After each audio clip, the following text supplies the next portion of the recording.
BKS Telugu news. Karimnagar జిల్లా హుజురాబాద్లో ప్రతిపాదిత waste to energy ప్లాంట్కు వ్యతిరేకంగా ఆందోళనలు రోజురోజుకు తీవ్రతరమవుతున్నాయి.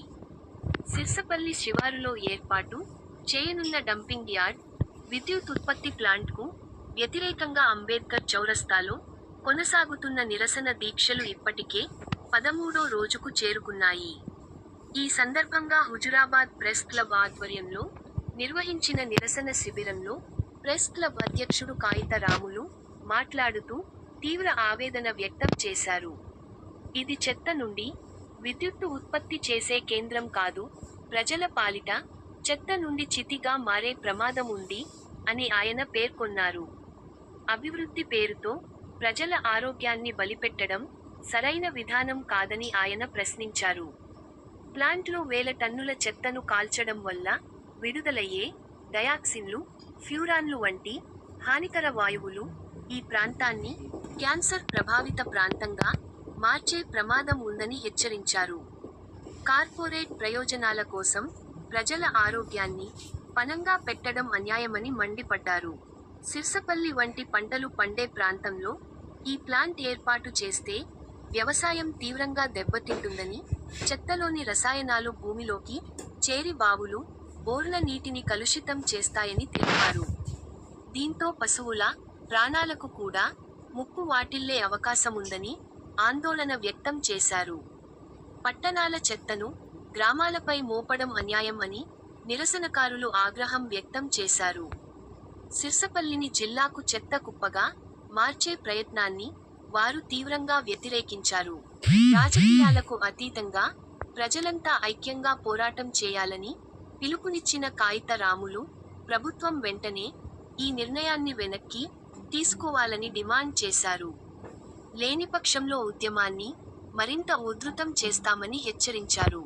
ప్రభుత్వం మొండిగా వ్యవహరిస్తే ప్లాంట్ నిర్మాణాన్ని అడ్డుకునేందుకు తీవ్ర చర్యలు ఉంటాయని నిరసనకారులు స్పష్టం చేశారు.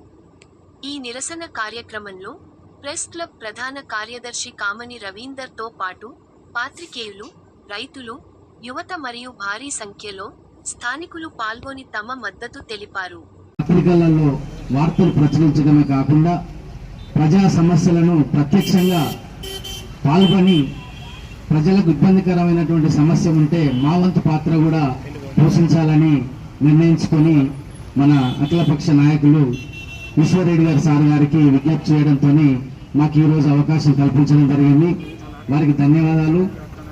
ఈ ఉద్యమం మొదటగా చాలా చక్కగా సాగినప్పటికీ మీడియా ద్వారా కానీ ఇక్కడ ఉన్నటువంటి నాయకుల ద్వారా కానీ ప్రజల్లోకి తొందరగా దూసుకెళ్లి ఇది ఉధృతంగా ఇప్పటి వరకు సాగుతూ ఉంది.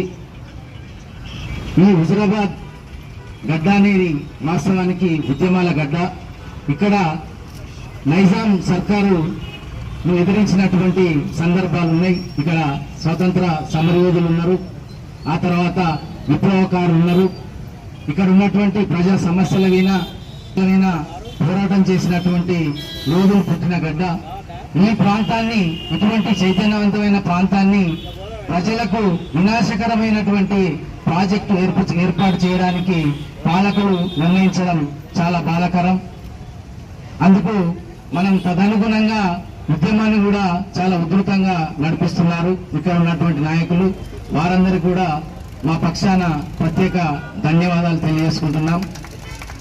ప్రతి ఒక్కరూ ఇది నా సమస్య, ఇది మా సమస్య, మా ప్రాంతం సమస్య, మాకు పార్టీలు లేవు, మా కులాలు లేవు, మతాలు లేవు అన్నటువంటి ఉద్దేశంతో అందరూ విద్యార్థుల నుంచి మొదలుకొని రిటైర్డ్ ఎంప్లాయీస్, ఉద్యమకారులు, ప్రజాప్రతినిధులు, సర్పంచులు, గ్రామాల వార్డు సభ్యులు, మహిళలు, పిల్లలు కూడా ఈ ఉద్యమానికి ఈరోజు మద్దతు ఇవ్వడం ఎంతో హర్షణీయం.